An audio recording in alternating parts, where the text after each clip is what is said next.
What I like about this week's style of fishing is that it allows you to get up close and personal with the fish. And if you fish out of a boat, this technique allows everyone to spread out and cover more areas of the water. Tonight, it's all about wading here on the Texas Insider Fishing Report. Welcome to the Texas Insider Fishing Report. Presented by Yamaha.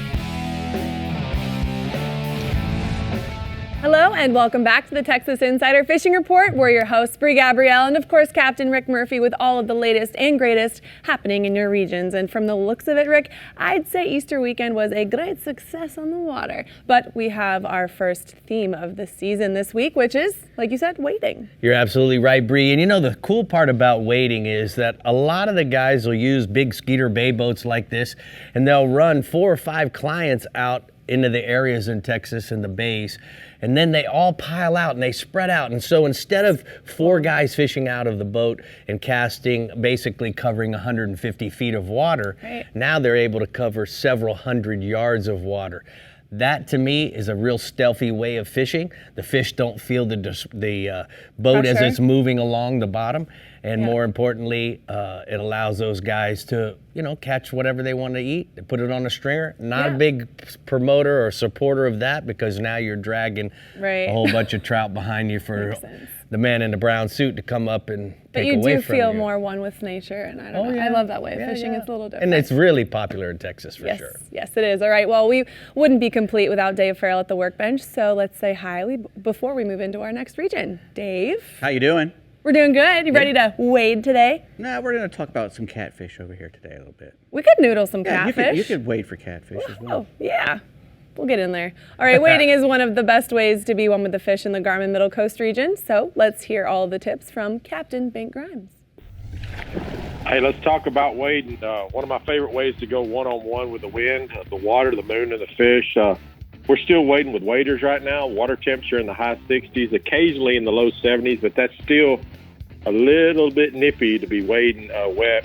But we have a warm-up forecasted for this week, and I look for those water temperatures to climb above 75, and that's when I get out of the waders and wade wet. Rarely do I throw anything other than a top water while wading. I just like the anticipation of the big blow. Those mirror lures, the soft dines are my preference right now. The best tides are in the evening hours, and those trout are chasing glass minnows on the sandy shorelines, and they're devouring plugs and plastics like bass assassins and mirror lure she dogs. I'm so excited about wading. That's part of my gig as a captain. I wrote a book about it, Wade Fish Texas, about 20 years ago. And if anybody wants to get into and see just how to do things, the tips of how tos, I've got GPS coordinates, and from Sabine to South Potter, they still work today. Give it a search and look for Wade Fish Texas. All that information still works today. It's been a really encouraging week for trout for us. Winds finally subsided a bit, and our boats have been able to fish spots in the open bays have been blown out most of the spring. Rockport anglers, they've been duping trout on Texas Custom Corkies and Corky Fat Boys. Best while waiting, a lot of those higher tides are pushing fish on the flats. Small mirror lure, soft dines, and pink and pearl have been working well. Then Porter Connor anglers, they've been getting in the back lakes with those higher tides. Top waters have worked well over sand and grass. The new Berkeley Jaywalker has been good for trout and reds. It's a subtle bait. It's easy to walk the dog, and it's perfect in the guts and bows. The upper end of West Matagorda has been good for sheep pups and Little Johns for trout. Both of those have worked really well. Most of those fish have been tight to the shell, so we've got really high tides. Then in the Freeport area, a lot of trout have been coming around the jetty. Our Gulf temperatures are rising above 70. That's kind of the magic temp. And those trout are coming closer to the beach, those ones that live out there in the Gulf. More live shrimp have been good on mid-coast popping corks. There's a photo there of Captain Michael Quebeca with an 8-pounder he released on a Corky Fat Boy. And also maybe a cover of my book there if you want to go in there and check that out. Redfish, we finally saw these higher tides this week, and we've been waiting for them all spring. It's scattered the redfish, but it's given us more real estate to fish. A lot of those redfish have been taking pressure off our trout stocks. We're still trying to take care of those after the freeze. It's been now about 15 months since the big freeze of 2021. The good news, those hardy redfish, they're fun to catch. The warmer tides are spreading them out on the shoreline. They're chasing those shrimp. The shrimp hatch and the shad hatch is getting in the grassy shorelines right now. Guide Michael Ross said it's been good action on the south shoreline of West Matagorda Bay. Guide Tom Brown said he's been working sand in about a foot of water and catching redfish to 36 inches that he's been releasing.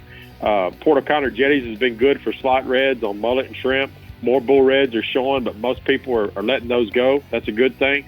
That goes for Port Aransas and the Freeport jetties too. Our back lakes in Port O, they filled up with water this week. We've been throwing small topwaters back there and sending baits and catching reds.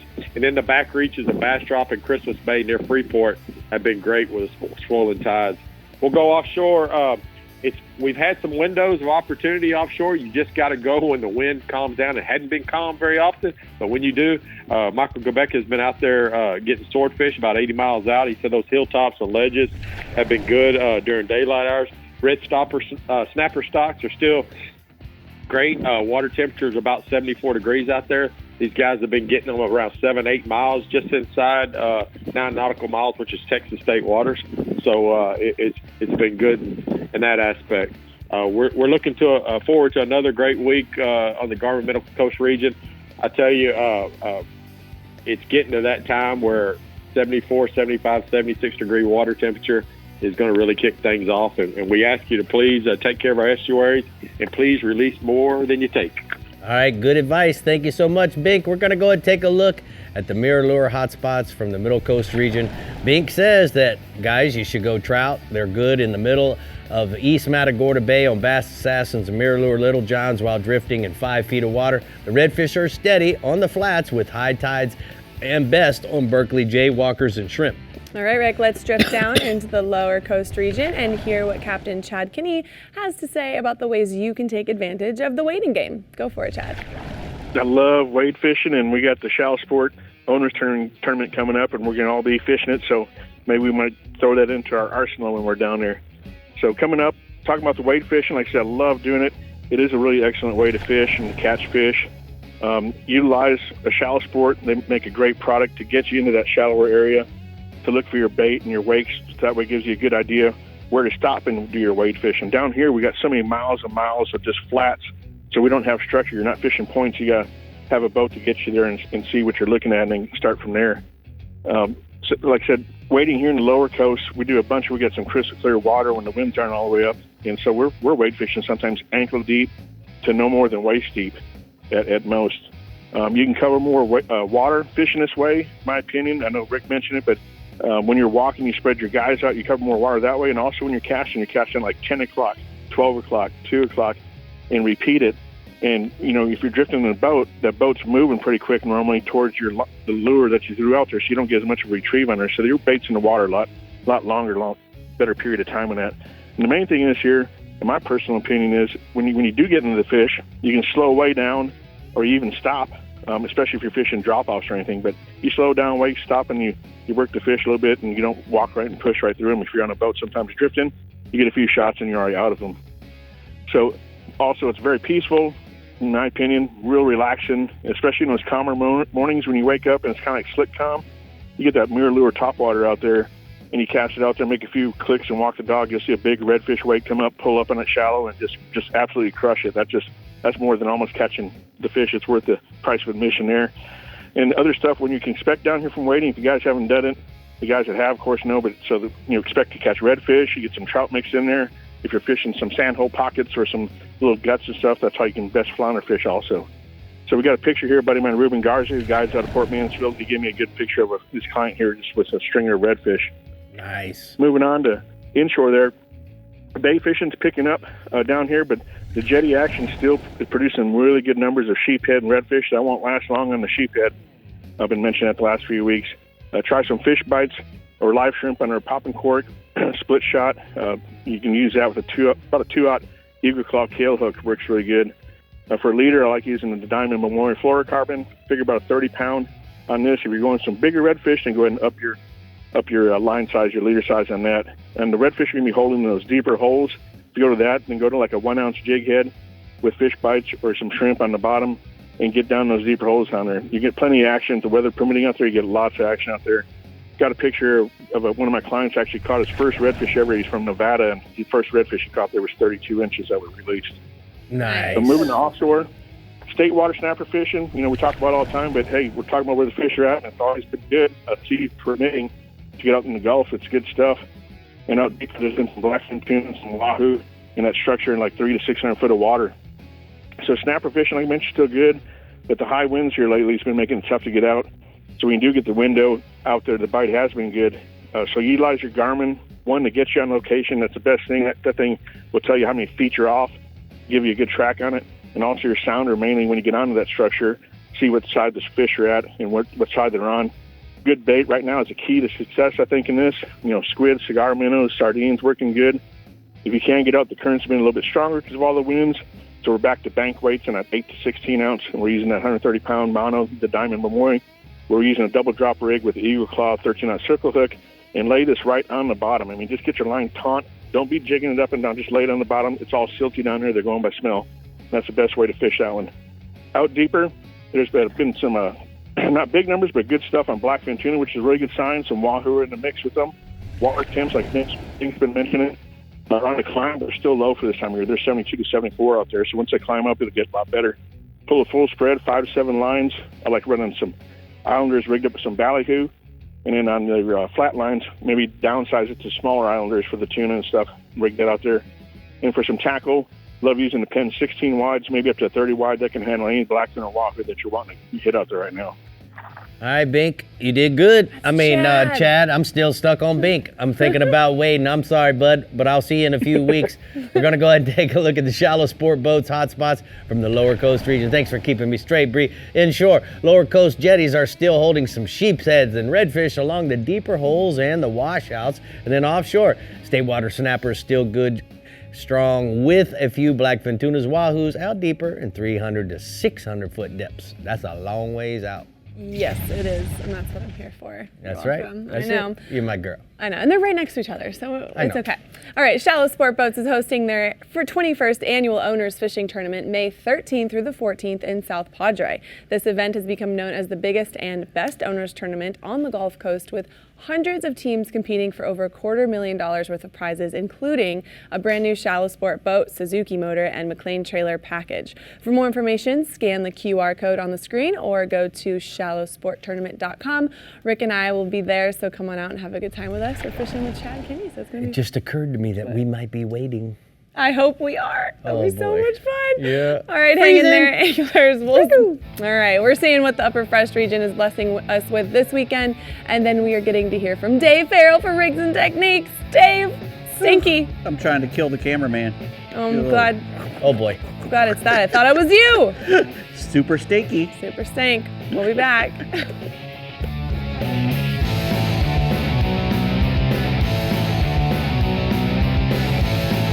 The Texas Insider Fishing Report is brought to you by Yamaha. Reliability starts here. Fenwick. Feel everything. Bahio Sunglasses. Blue light blocking. Radically clear lenses. Garmin. Plot your paradise.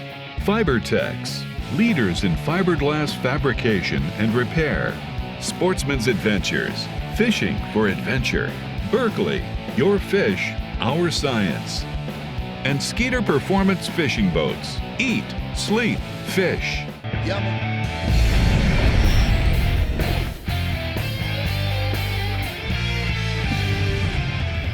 You know, Dave, when we go to commercial break, people have no idea what goes on over here at the workbench. I'll spring it. We We're were talking about cheese feet. That's what this catfish bait smells like. It It does. smells like your kid's bad Molly bad Moo has cheese shoes. feet. Well, I better not say that. She didn't No. do TV. No. All right, so we're talking about catfish. I love the fact that Well, they just had, catfish are great because, it's great for the whole family to go catch them. They're good to eat, you can catch a few of them and eat them if you want. The kids love to catch them. They're fairly easy to catch. They like to eat, so, once you find them, you can really get into them. Just recently, though, since we were on the air last in September, they passed some new laws Now, they came into effect September 2021. They're all for this year as well. Blue and channel catfish have to be 12 inches, and there's a 25-inch daily limit combined. You know, it doesn't matter if it's a blue. Total aggregate. Correct. It doesn't matter if it's a blue or a channel catfish. It's 25 of them. And also, flathead, you can only catch 5 per day now, and a minimum of 18 inches. And for the blues and the channels, no more than 10 of those can be over 20 inches of the 24, and only one over 30 inches. Oh, nice. So, they're trying to let them get bigger, so you don't go out there and just slam all the little ones, Right. You can get a few and get some bigger ones. There's 10 species of catfish in Texas, but there's really only 3 that you're really So how are we going to catch them once we eat? Well, bass rod, you don't have to have huge tackle or anything. You don't have to go get special tackle if you don't have it. But a good spinning reel or even a good bait caster with 20-pound test line. Find a good hole. Now in the springtime, once that water gets about 75 degrees, the catfish will start coming up into the shallow water, so you can get on docks and around, some nice rivers, where there's some clean flowing water over some sand. Any stink bait. Catfish, their whole body is like a tongue. They are scent oriented. They try to, they have little tiny eyeballs. They lay in the current and wait for stuff to come to them or go to the smell. So all of our baits that we're going to use are going to have some sort of stink to them or a smell. The best bait of all for all catfish probably is a shad, a fresh shad. I just got some of these because, I can show you what a shad looks like. But a fresh dead shad is probably better than an old dead shad. Now, do they cut that shad, cut it in half, depending cut a piece of the body off? on the size of the catfish that you're fishing for. If you're in a place where there's a bunch of big ones, you can use a whole one. You can slice them up a little bit, to put more scent in the water, but a whole one is just as good. A big bluegill cut in half is a really good bait for all catfish. It doesn't have to be a stink bait or anything if you don't want to. Now, why do we have curly wires on these? Well, that's because if you're using that stink bait, the cheese bait, or some of that super sticky stuff, you're gonna make me put that in there, aren't you? you can get a big chunk of that. This is old, but then you can just mash it on the hook, And once you mash it on there, we actually caught a bunch of catfish last time I was in Texas with this stuff. Put a little mash on there and just drop it down to the bottom. And you can use, a circle hook as well, or a kale hook. Kale hook. They work great because, once the fish picks it up and takes off with it, all you have to do is pick it up and start to wind, and that hook will just find itself right in the corner. It's also good if you're going to be letting a bunch of fish go. Right. Because if you're using that treble hook, you're going to get, a lot of them are going to eat it all the way down, and you're going to probably want to keep those that are mortally wounded when they swallow that whole treble hook. But the treble hook's great because they usually don't come off there. Once they get on there, they don't come off.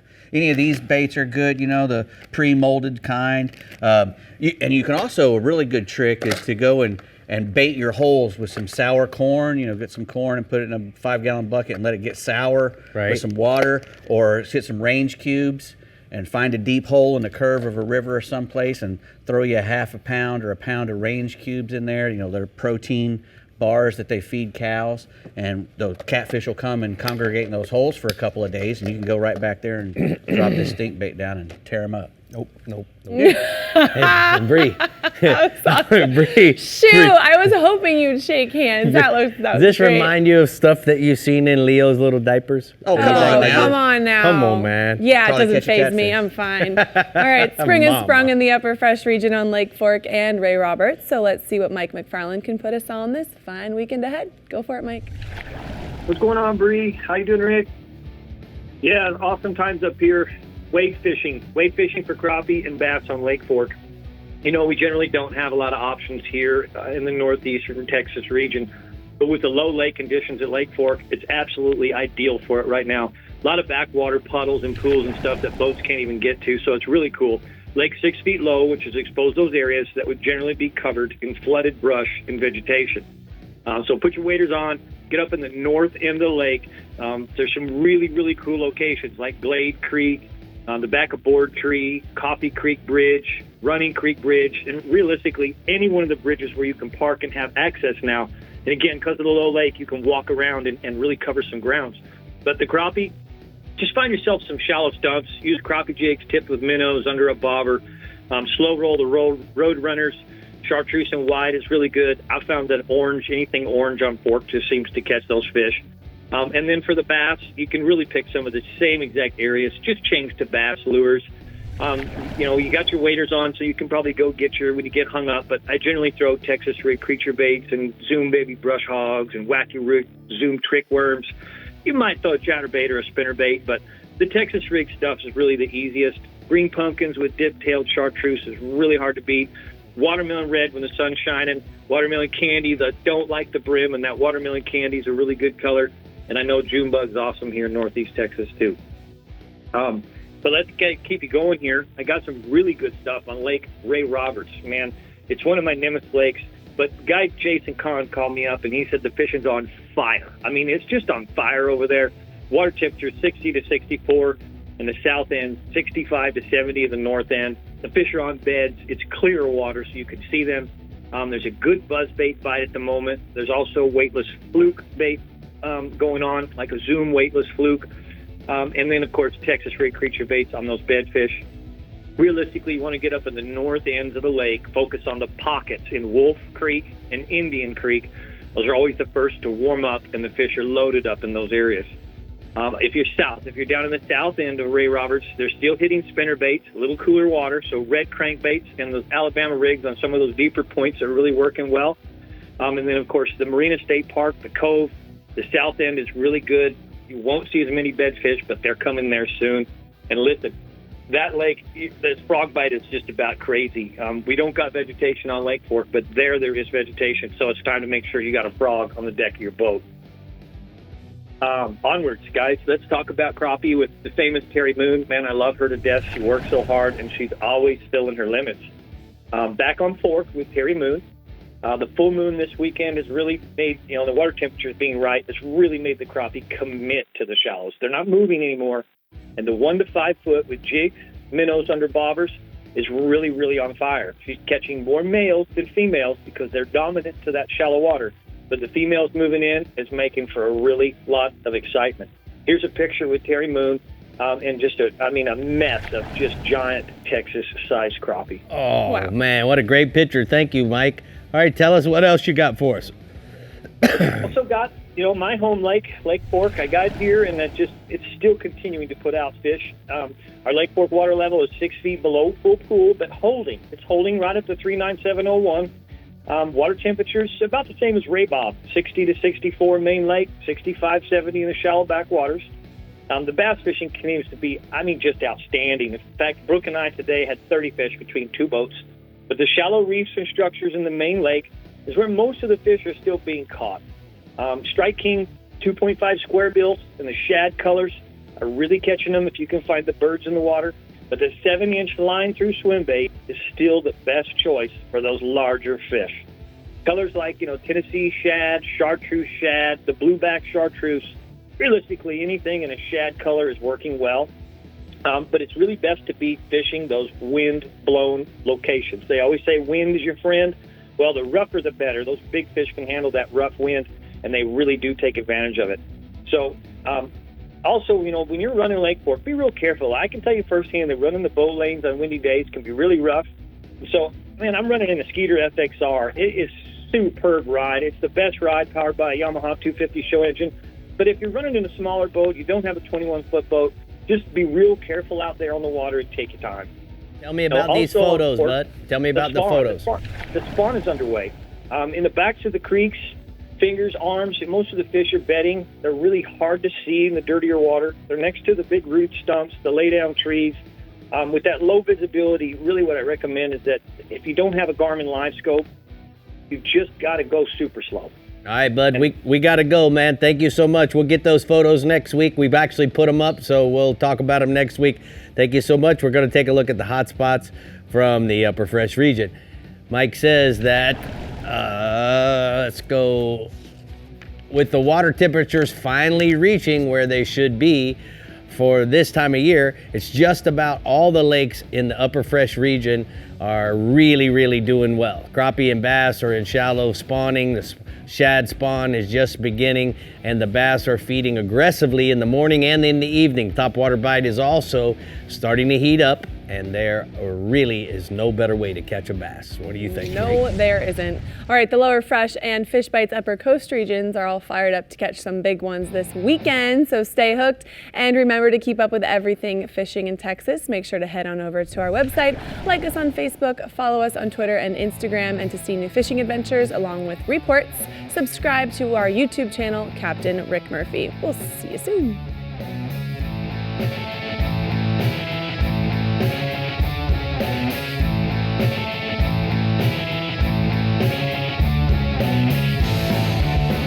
The Texas Insider Fishing Report is brought to you by Bass Assassin and Saltwater Assassin, the best lures, period. Island Lures, Tournament Tackle. Rodan, set it, forget it, catch more fish. Sirius XM Marine, weather, fish mapping, entertainment. Shallow Sport, Berkeley, your fish, our science. Murphy's Law Sport Fishing. Book your trip today at murphyslawsportfishing.com. And Penn, let the battle begin. So you know, Brie, here's a weather service that you can get. Even the bass guys can take advantage of this. You know, it's those storms when they're coming and knowing exactly which the direction they're coming from, how fast, and if they have lightning, it can be the difference of a life or death situation. So all you guys need to look into this. It's a fantastic service. Yep. All right, great news is on the horizon for waders in the lower fresh region. So let's get Matt Reed on the line to tell us what lakes to cool off in this weekend. Hey, Matt. Hey, let's get this thing rolling. Well, we're going to talk about wading a little bit. It's really a great time of year to just hit the water, either with your waders or your tennis shoes. It's warm enough in South Texas you can get in the water and be totally comfortable. Great thing about right now is there's still tons of fish shallow. You know, the bass they're still up shallow. They're finishing up spawning, and they're feeding back up on the shad spawn that goes on the shallow rocks and stuff. Spinnerbaits and small crankbaits are great to throw around that shallow cover to catch them. The crappie are also spawning now, so that puts them at easy access in the shallow water. Small jigs or tiny spinners are a great way to catch you a limit of good eating fish. Don't use not having a boat as an excuse. Make time and hit the water right now for plenty of shallow water action. Let's swing on down, talk about the old largemouth, my favorite. Mike Bates sent me a report from Choke Canyon. The majority of the big bass he's caught in the last couple of weeks still have not spawned, which is a little surprising. A lot have, but the big ones he's catching are still holding eggs. Bass up to 10 pounds with numbers as high as 70 or 80 a day have been common for him right now. The numbers and size still depend on the wind. Whether it lets you fish the areas properly or not. Shad spawn is going on early in the morning. It only lasts about 30 minutes. They're in that 2 to 6 foot range early in the morning. The hydrilla has begun to grow, and the bass are located on the inside and the outside. Moving baits like chatterbaits and spinnerbaits are working well on that inside. Later on, go to the slower baits like a Texas rig or a Carolina rig on the outside edge to continue to catch those fish. Brian Cotter sent me a report from several lakes in the Austin area. Lake Bastrop is fishing very well. There's still a few fish on the beds with the full moon just going by. But the best bet is to run the grass lines in the pockets and work the edges, either the outside or the inside where it meets the sand. A lot of the bites are coming just after you get back into the grass from the sandy area shallow. A 5-inch soft plastic stick bait like the General is a great bait to throw in that situation. Shallow crankbait will also get you a few bites. There are some fish already out on the humps. Carolina rig small worms are catching those fish best. If you want to fish the reeds, though, there are still plenty of fish shallow. Lake Travis is fishing very well. Fish are mostly shallow right now, and there's still a few on beds there also. Most of the bigger females are finished, so they've started to move back out to a little bit deeper water.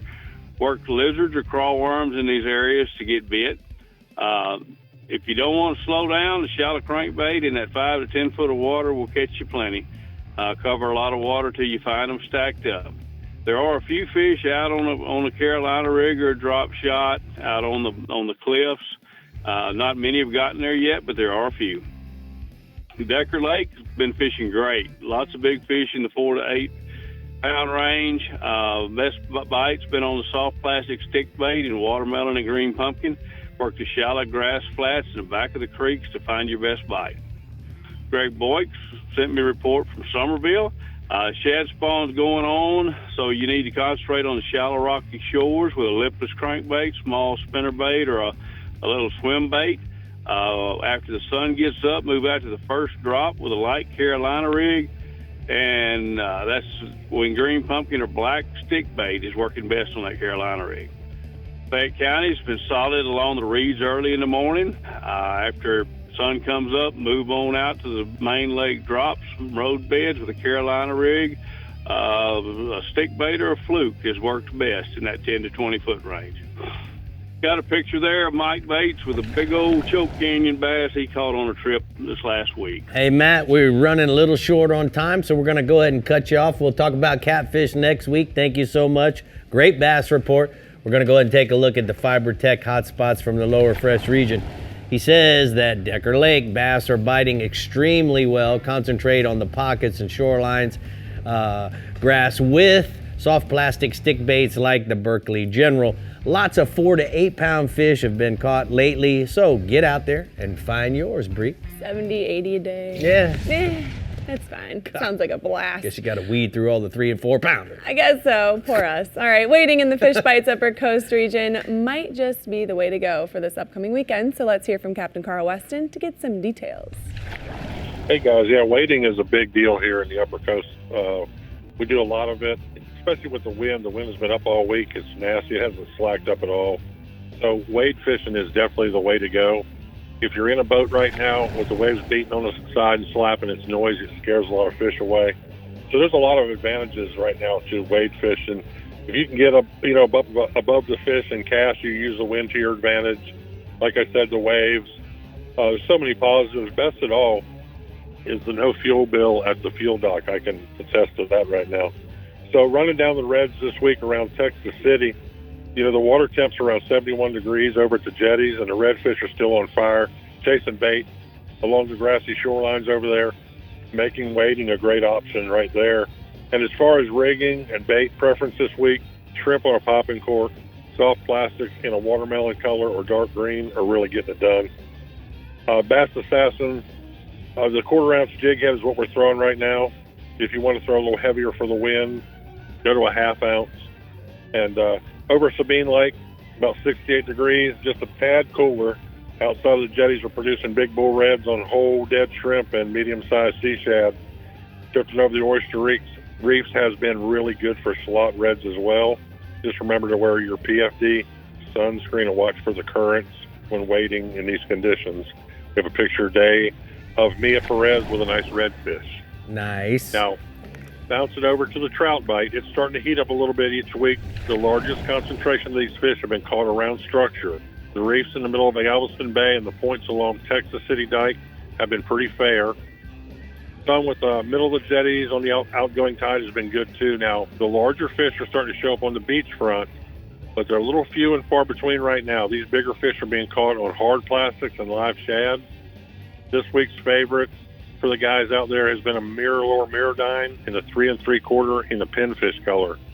I definitely stick to about 1 ounce for casting in these windy conditions on the beachfront, and we have a picture of a beautiful trout today caught on the beachfront. So, guys, moving over to kingfish offshore. The kings have slowly been rolling into the offshore structure and the rock piles in the 100 to 150 foot range. We haven't really targeted them this week, but while we were trolling for wahoo, we picked up some really nice fish in the spread. Now, a great bait for kingfish will always be a medium-sized hardtail, slow trolled at about 2 knots on a double hook kingfish rig. I use 2 Eagle Claw No. 4 hooks twisted on about a 100-pound haywire, and we use about an 80-pound Berkeley barrel swivel to tie to. Speaking of Berkeley products, I can't wait to get my hands, Rick, on that new offshore chopper in mullet. The Chopper 90 last year was money inshore. And we have a kingfish here with young Kaylee. Yeah, I'm going to be sending some of those to you, Carl. All right, tell us about the swordfish. Well, swordfish, let the battle begin for 2022. Moving to one of our favorites. The summer months get closer. We need to check out where you stand on tackle, guys. If you're going to go for swordfish, you have to be very prepared to battle these old gladiators. Trust me, swordfish will test your patience, gear, and your arm strength. So to be successful, have a ton of prep work to ensure that you have, when the strike comes, you're ready. Bait's important, rigging is important. Diamond Mamoy and R&R Tackle make line-on leaders that are perfect for this situation. They have loops for weights, buoys, etc. Our swordfish spots here in the Upper Coast start in about 1,000 feet of water and then push out deeper. So pre-rigged squid, mahi bellies, eels are the preferred baits, and these can be found in most of your local bait and tackle shops here. Few helpful hints to dropping your baits is let your weight down slowly, guys. Don't let it freeze spool. You'll end up with the biggest mess you've ever seen in my life. I'm telling you, it can get bad. So, and Diamond Mamoy makes a fantastic harpoon. I have one, tried it out last year, works great with dealing with swordfish. Try to, if you get a big fish, try to stick him with the harpoon. If it needs to run, let him run. Don't try to pull in one green. And we have a good friend of ours, Capt, today with a picture of a big old swordfish. All right. Well, thank you so much, man. That's why they call it Diamond Fishing Products, bud. We're going to go ahead and take a look at the R&R tackle hotspots from the Upper Coast region. Inshore, he says, target redfish while wading along the grassy shorelines using Bass Assassin soft plastics in watermelon and in dark green. And then offshore, slow troll for kingfish using medium-sized hardtails and around the structure in 100 to 150 foot depth range with 2 Eagle Claw treble hooks on that wire leader. All right, Rick, the StarTron Middle Fresh region is taking center stage next, but first we're seeing what center stage for new products is like at the workbench. Ooh. Oh, I love these Miradines. They are my favorite, man. I catch a lot of fish on these things. Those look nice, I XLs, bet you do. the little ones. These are the XLs. And they got sharp hooks. That one just got me. Yeah. Gotcha. We'll be back.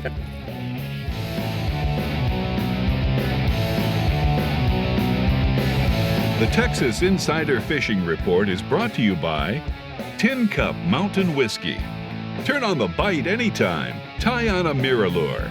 Abu Garcia, Fish to Win. Ameritrail, load, launch, relax. Fenwick, feel everything. Diamond Fishing Products, our reputation is on the line. R&R Tackle, from our tackle box to yours. And StarTron, start, run, and store with StarTron.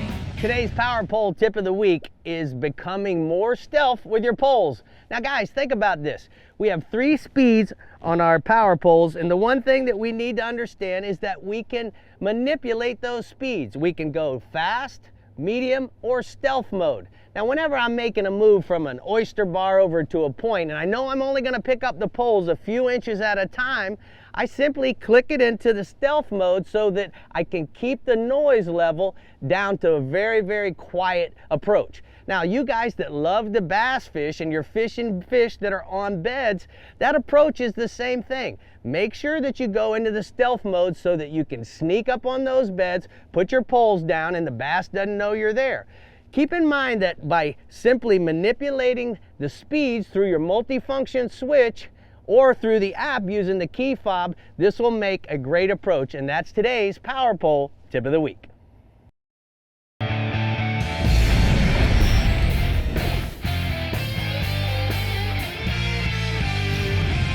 Well, we're going to do something a little different tonight at the workbench. Yeah, man, we're talking about some when it comes to new products. We do have a new sponsor.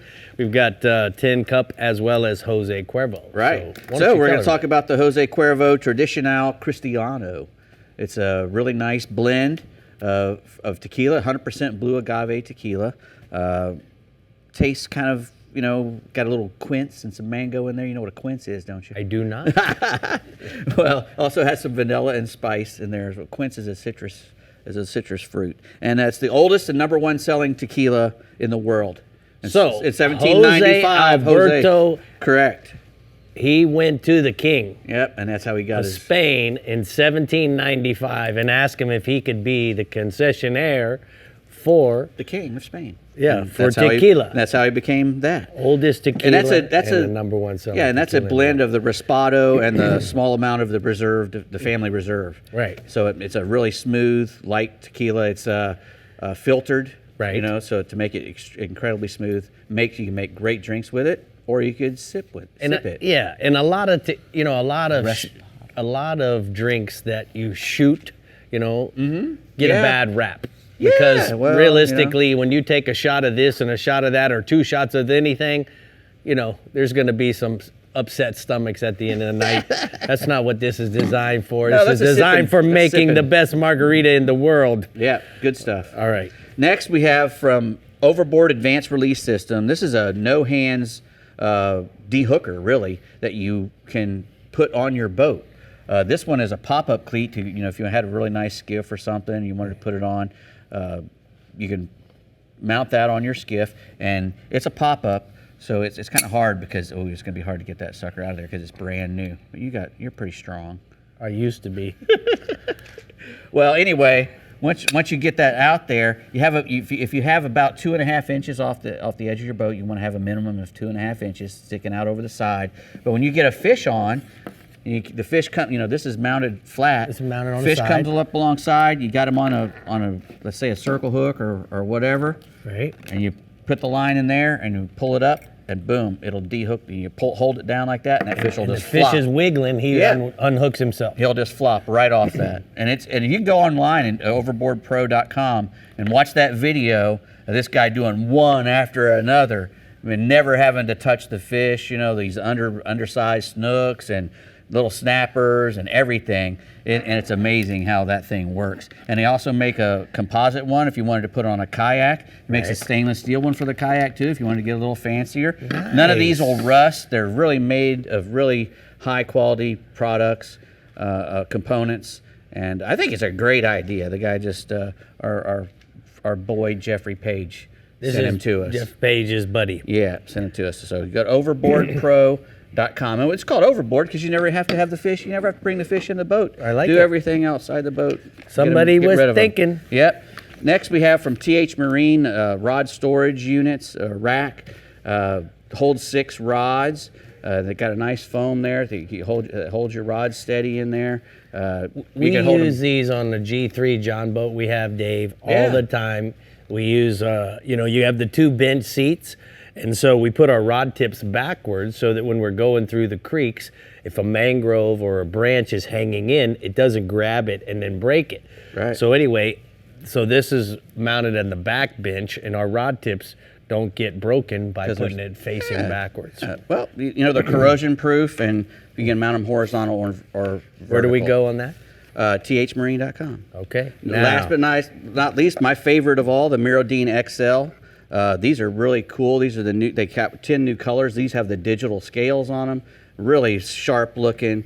They have a broken glass version as well. Fish really like them. They got those big 3D eyes. Look at these giant hooks. Yeah. Some of the sharpest hooks I've ever had were on these Mirodines, man. Yeah. You got to be really careful with them.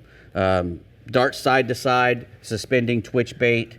Just everything eats that thing. Tie it on with a loop knot, guys, to get maximum action out of it. 3 1/8 inches long, 9/16 ounce. All right. What else you got for us, Brie? Where are we going? Well, if you like big bass and you cannot lie, the STARTRON Middle Fresh region is the place to be, and Matt Losher is our guy. Did not mean to rhyme that at all. Matt, give us the weekend update, please. I swear I didn't. Let's do it. So, starting with the waiting segment this week, truth be told, there's just not a lot of waiting going on in the Middle Fresh region right now.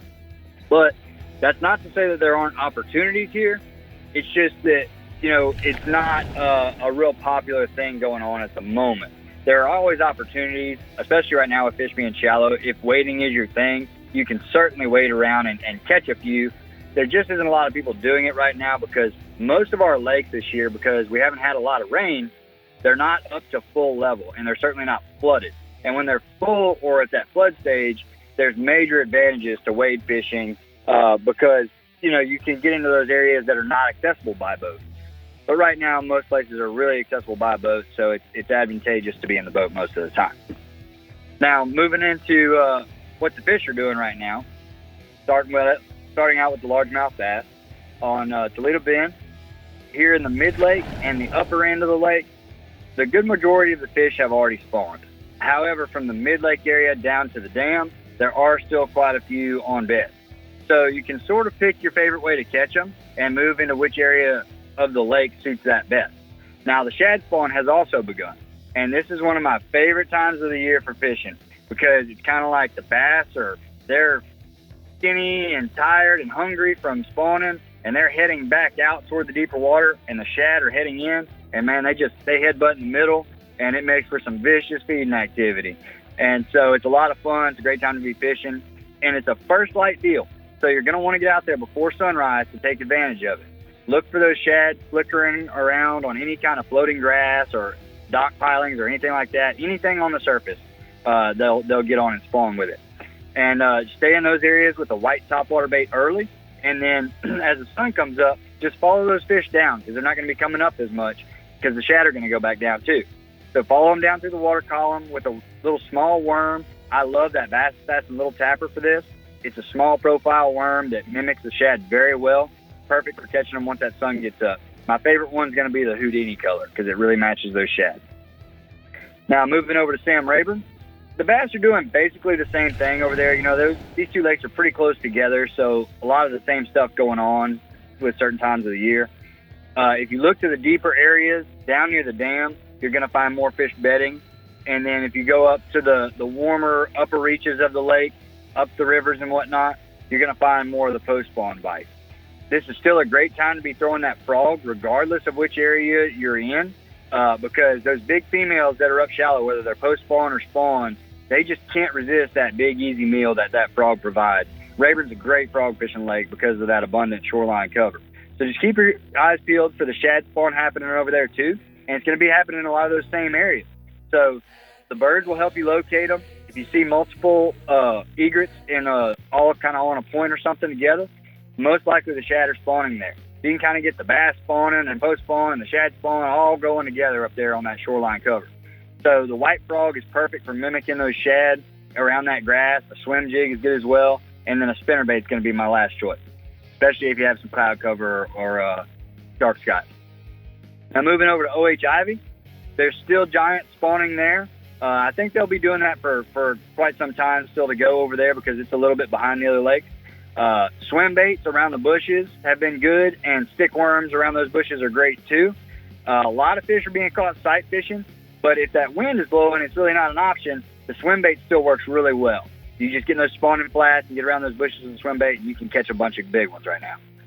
And I've got a photo here for you of Mr. Kurt Kosei. I'm sorry if I got that last name wrong, Kurt. Nice, Kurt. He's got himself a 12-pounder right there. Wow. Beautiful fish.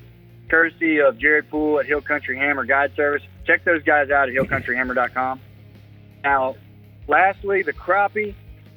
Fishing's really hot at Toledo Bend and Sam Rayburn for the crappie. Catching a lot of them in about 10 to 20 foot now. They're starting to bunch up in bigger schools using a jig or a minnow close to the bottom in this cooler water temps. The Panfish Assassin Tiny Shad with pumpkin seed shad color or electric chicken are great. Electric chicken when the water's stained, pumpkin seed when it's clear.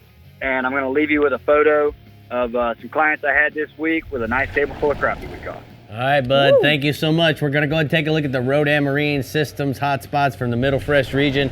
He says the bass are in the spawn and post-spawn phases chasing shad that are spawning now too. The crappies are stacking up in 10 to 20 feet near the schools of shad moving in. Well, fellas, I'm ready to go wading. Also, I want to say happy birthday to Chad Kitty. It's Happy his birthday, today. That's awesome. Yep. In our lower coast region. birthday. We're telling him now. What do you mean? We're not forgetting. I know. Here it is. Here it is. Happy birthday, Chad. Happy birthday, Thanks Chad. for tuning in, guys. Hopefully you get out there on the water this weekend or in the water this Dave, weekend. I just want you to know the bench still smells like cheese. He said he washed his feet. hands. I said it doesn't matter. That's her. Go wash again. Get a She's lemon. pretty, but Bye, stinky. guys. See you next See you week. later. It's not me. It might be me.